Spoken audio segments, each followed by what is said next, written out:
ಅದು ಟೈಮ್ ಸರಿಗೆ ಊಟ ಹಾಕೋಕ್ಕಾಗಲ್ಲ, ಟೈಮ್ ಸರಿಗೆ ಅದಕ್ಕೆ ನೋಡ್ಕೊಳ್ಳೋಕ್ಕಾಗಲ್ಲ ಅಂದರೆ ತೊಗೋಬಾರ್ದು. ಬ್ರೀಡ್ ನಾಯಿಗಳಂದರೆ ಸ್ವಲ್ಪ ಮೇಂಟೈನ್ ಮಾಡಬೇಕಾಗುತ್ತೆ. ಈ ನಮ್ಮ ಮಕ್ಕಳು ಬೀದಿ ಮಕ್ಕಳ ನೋಡಿ ಇಲ್ಲೆಲ್ಲ ಮನೆ ಮುಂದೆ ಇರ್ತಾರೆ, ಆದರೂ ನನಗೆ ಅವ್ರು ಬ್ರೀಡ್ ನಾಯಿಗಳಿಗಿಂತ ಹೆಚ್ಚಾಗಿ ಇದ್ದಾರೆ ಅವರು. ನನ್ನ ಮಕ್ಕಳು ಏನೂ ಆ ಥರ ಇಲ್ಲ. ಇವಾಗ ನಾನು ತೊಗೊಳ್ಳೋದು ನನಗೆ ಇಂಪಾರ್ಟೆಂಟ್ ಅಲ್ಲ, ಮತ್ತೆ ಅವ್ರು ಬಂದು ಕೇಳೋದು ಆ ಥರ ಎಲ್ಲ ಮಾಡಬಾರ್ದು. ಒಂದು ನಾನು ಹೇಳ್ತೀನಿ, ಈ ಥರ ಬ್ರೀಡ್ ನಾಯಿ ಮಗುವಲ್ಲಿ ಚೆನ್ನಾಗಿರುತ್ತೆ ಅಂತ ತೊಗೊಳ್ಳೋದು ಇಂಪಾರ್ಟೆಂಟ್ ಅಲ್ಲ, ಅದನ್ನು ಸಾಯೋ ತನಕ ನೋಡ್ಕೋಬೇಕು. ನನ್ನ ಮನೆಯಲ್ಲಿ ಇರೋದು ರೋಡ್ ನಾಯಿಗಳೇ, ನಮಗೂ ಜಾಗ ಇಲ್ಲ. ಇವಾಗ ನಾನು ಏನು ಮಾಡ್ಬೇಕು ಹೇಳಿ? ಅಡಾಪ್ಷನ್ ಆಗೋ ತನಕ ನನಗೆ ಕಷ್ಟ. ಅವ್ರು ಏನಕ್ಕೆ ಈ ಥರ ಮಾಡ್ತಾರಲ್ಲ ಪ್ರಾಣಿಗಳನ್ನ ತೊಗೊಂಡಲ್ವಾ ಹೇಳಿ? ಇವಾಗ ನಿಮ್ಮ ಹತ್ರ ಕೊಟ್ಟರೆ ನೀವು 2 ದಿನ ಅಷ್ಟೇ ನೀವು ನೋಡ್ಕೊಳ್ಳೋಕ್ಕಾಗುತ್ತೆ, ಯಾಕೆಂದ್ರೆ ನಿಮ್ಗೆ ಅಷ್ಟೇ ನಿಮಗಾಗೋದು. ಇವಾಗ ನಾನು ತೊಗೊಂಡು ನೋಡಿ ಕೂಲಿ ಮಾಡೋರು ಅಲ್ಲ, ನೀವು ಕೂಲಿ ಮಾಡೋರು ಮೇಡಮ್, ನನಗೆ ಅರ್ಥ ಆಗುತ್ತೆ ನಿಮ್ಮದು ನನ್ನ ಪ್ರಾಬ್ಲಮ್ ಅಂತ ಹೇಳ್ತಾರೆ. ತೊಗೊಳ್ಳೋರ್ಗೆ ಹೇಳ್ತಾ ಇದ್ದೀನಿ, ಪಾಪ ನೀವು ಅಟ್ಲೀಸ್ಟ್ ಇಲ್ಲಿಗೆ ಎತ್ಕೊಂಬಂದು ಕೊಡ್ತಿದ್ದೀರಲ್ಲ, ಅದಕ್ಕೆ ನನಗೆ ಖುಷಿ ಇದೆ. ಆದರೆ ನನ್ನ ರಿಕ್ವೆಸ್ಟ್, ಈ ಥರ ಬ್ರೀಡ್ ನಾಯಿಗಳಂತ ತೊಗೊಳ್ಳೋದು, ಈ ಥರ ಬೀಳಿಲ್ಲ, ಅದ್ರ ಹೊಟ್ಟೆನಲ್ಲಿ ಒಂದು ಚೂರು ಊಟ ಇಲ್ಲ ನೋಡಿ.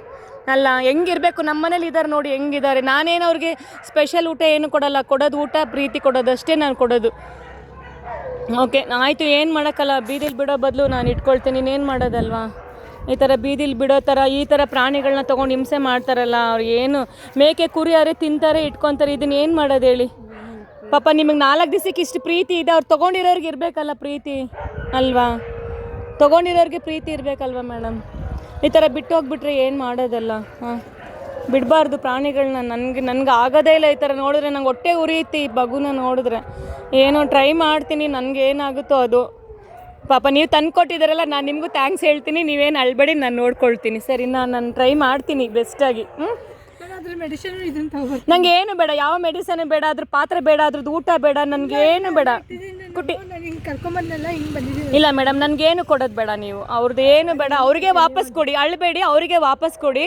ಅವರು ತೊಗೊಂಡಿದ್ದಾರಲ್ಲ, ಸಾಕಕ್ಕೆ ಯೋಗ್ಯತೆ ಇಲ್ಲ ಅಂದಮೇಲೆ ಅವ್ರಿಗೆ ವಾಪಸ್ ಕೊಡಿ. ನನಗೇನು ಬೇಡ. ನಾನು ಎಷ್ಟು ನನಗೆ ಏನು ಟಾನಿಕ್ ಬೇಡ. ನನ್ನ ಡಾಕ್ಟ್ರು ನನಗೆ ಗೊತ್ತಿದೆ ಏನು ಕೊಡಬೇಕು. ನನ್ನ ಡಾಕ್ಟ್ರ್ ಹತ್ರ ನಾನು ಮಾತಾಡಿ ನಾನು ನೋಡ್ಕೊಳ್ತೀನಿ ಸರಿನಾ? ಸೊ ಕೊಟ್ಟಿದ್ದೀರಾ, ಥ್ಯಾಂಕ್ ಯು. ನಾನು ಹೇಳೋದು ಆದರೂ ನಾನು ಹೇಳ್ತೀನಲ್ಲ, ಅಟ್ಲೀಸ್ಟ್ ನೀವು 4 ದಿವಸ ಇಟ್ಕೊಂಡಿದ್ದೀರಲ್ಲ ಬೀದಿಲಿ ಬಿಡೋ ಬದಲು, ಅದಕ್ಕೆ ನಾನು ನಿಮ್ಗೆ ಥ್ಯಾಂಕ್ಸ್ ಹೇಳ್ತೀನಿ. ಅಳ್ಬೇಡಿ, ನನ್ನ ಹತ್ರ ಅವ್ರು ಚೆನ್ನಾಗಿರ್ತಾಳೆ ಅವಳು. ಮತ್ತು ನಾನು ಯಾವುದೇ ಕಾರಣಕ್ಕೂ ವಾಪಸ್ ಕೊಡಲ್ಲ. ನೀವು ಏನೇ ಮಾಡಿದ್ರು ನಾನು ವಾಪಸ್ ಕೊಡಲ್ಲ. ಅದಕ್ಕೋಸ್ಕರ ನಾನು ವಿಡಿಯೋ ಮಾಡ್ಕೊಂಡಿದ್ದೀನಿ, ನಾನು ನೋಡ್ಕೊಳ್ತೀನಿ ಸರಿನಾ?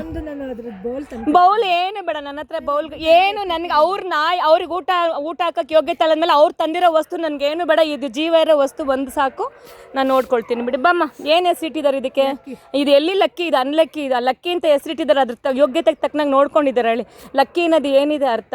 ಹಾಂ, ಬಮ್ಮ, ಬಾ ಕುಟ್ಟಿ, ನಾನು ನೋಡ್ಕೊಳ್ತೀನಿ ಬಿಡಿ. ಬಲ್ಲ ಸರಿ ಮೇಡಮ್, ಆಯ್ತು. ತಂದು ಕೊಟ್ಟಿದ್ದಕ್ಕೆ ನಾನು ನಿಮ್ಗೆ ಥ್ಯಾಂಕ್ಸ್ ಹೇಳ್ತೀನಿ. ಏನು ಯೋಚನೆ ಮಾಡಿಬಿಡಿ, ನಾನು ನೋಡ್ಕೊಳ್ತೀನಿ. ಬಾ ಕುಟ್ಟಿ, ಬಾ. ಸ್ವಲ್ಪ ಗೇಟ್ ತನಕ ಬನ್ನಿ, ಇವಳು ಬರೋ ತನಕ ಸ್ವಲ್ಪ ಭಯ ಪಟ್ಕೊತಾಳೆ. ಹಾಂ, ಸ್ವಲ್ಪ ಗೇಟ್ ತನಕ ಬನ್ನಿ, ಆಮೇಲೆ ನಾನು ನೋಡ್ಕೊಡ್ತೀನಿ. ಬಮ್ಮ, ಬಾ. ಹೋಗಲ್ಲ